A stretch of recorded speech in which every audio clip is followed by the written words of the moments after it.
大家好，因为风向的考量呢，芦笋已经全部移植到后院了。目前状况算是都很不错哈，但是呢，觉得还是得把日前呢种在水田里的成果呢做个交代哈。一般而言呢，芦笋的母茎呢是建议留3到5根啊。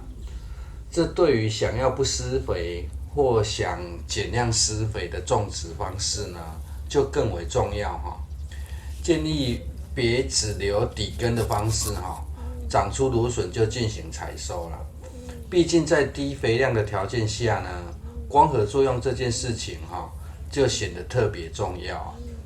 而眼前看到的为何有这么多根母茎哈，主要原因是要采收种子啦，所以呢就让它先自由生长哈。然而保留粗壮的母茎3到5根呢，听似容易哈，但对于有选择障碍而言呢，抉择上呢应该会有很大的困扰啦。加上呢每丛生长状况不同哈，个人实在很难搭配影像哈进行拍摄与说明啊。目前是打算日后呢将后院的芦笋哈逐丛依据状况来进行说明啦。不过呢，感觉也是件大工程就是了。而影片中的选择方式呢，是将靠太接近的母茎只择一留下了，来避免因为风吹呢，造成母茎产生摩擦影响到健康了。母茎只要有拉开距离呢，而且够健壮就让它留下。这样的说法呢，应该有更为具体才是啊。至于让芦笋长到这样的粗度需要多久的时间？个人也蛮好奇的毕竟江湖传言呢，得种植2年啊。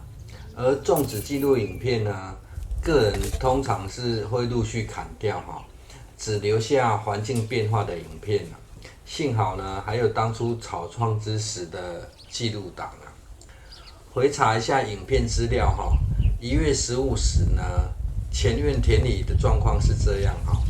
芦笋算是最早种植的啦。此时呢，连环绕水池也都还没有动工啊。另外呢，溪地也还未往田埂靠来改善除草的效率啊。而现在看到的时间呢，则是10月23经过了约9个月的变化啦。中间过程呢，因为要介绍草木灰啊，有顺便添加了一次草木灰后续就沿用自然农法的说法让它自由生长啊。不过呢，这也是因为看到田里的养分越来越多了，才有这么大的信心继续坚持不施肥的农法啊。而眼前已经看到让人蛮满意的粗度了，只是呢，并不是所有芦笋都可以长到这么粗啦。没有继续汰换母茎的原因呢，则是因为风向的问题这个问题呢，在芦笋种植的前一部影片呢，有特别说明啊。目前就是先维持着采收使用了，等到适当的时间呢，将进行大移植而制作本部影片的同时呢，已经全部移植完毕了。后续会有逐丛进行汰换母茎的影片花了好大的功夫才终于拍摄完毕啊。看到溪地一旁走道上的水就可以明了已经改为轻度蔓延的方式了。因为这芦笋的根系很深尽管溪地比较宽且高在吃水的问题上呢，并没有发生问题所以蔓延设计做好之后呢，就只剩采收的动作而已啦。而因为是双排种植溪地的宽度呢，也方便直接踩上去同时进行采收与修剪。因为大家的种植环境很容易有很大的落差啦，所以制作影片时呢，个人会尽量将做法与考虑的面向顺道进行说明啦。这也是希望观众朋友可以针对自己的种植环境呢，再进行调整反正慢慢修正总是会找到方法的而随着时间的演变比较粗的芦笋呢，又开始缓慢增加了。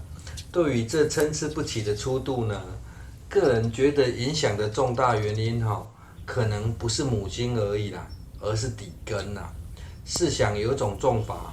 白芦笋光靠地肥呢，就可以长到非常粗大了。而另一种快速可以采收的种法呢，是种植粗壮的底根啦。挖起这沟槽后呢，有发现虽然这原本是湿黏的水田土壤内部的土壤呢，并不进行浇水只采用慢淹的方式啦，已经变得非常疏松了。就趁着处理堆草槽时呢，进行了施肥实验这些添加的是堆草槽没有腐化完毕的杂草烧成的草木灰啦。这只是顺道要消化掉这些草木灰啦，数量不多就先浅浅的铺上了。挖起的这些土呢，才是个人看中的效果这内部的含量呢，已经有很高的盐分了，只是没有想到很好的利用方法暂时的处理方式呢，只是将它先挖起来充当覆土了，并直接浇水而另外在填充上的则是呢，堆草槽下层的腐殖土了。除了给蚯蚓补充能量外呢，也是在测试它疏松的效果这跟后院挖到的大量盐分呢，有同一种现象就是虽然这土壤是湿的啦，但却可以很疏松啦。但过量的水分呢，会很容易在表面呢形成板结蛮有趣的现象就是目前你正拿来做芦笋根系繁殖的实验中时常说的实验呢，就真的是不断的尝试因为没有检测的仪器就只能不断的猜想与测试而刚才覆盖的土呢，就是从这堆草槽挖沟时呢所挖出的土也是因为要种十字花科只好提前将堆草槽解边至于效果如何呢，实在不好说一个明显的现象呢，就是芦笋可以长很高之后才长侧茎至于变粗的效果呢，可能得等到后院才够时间发酵。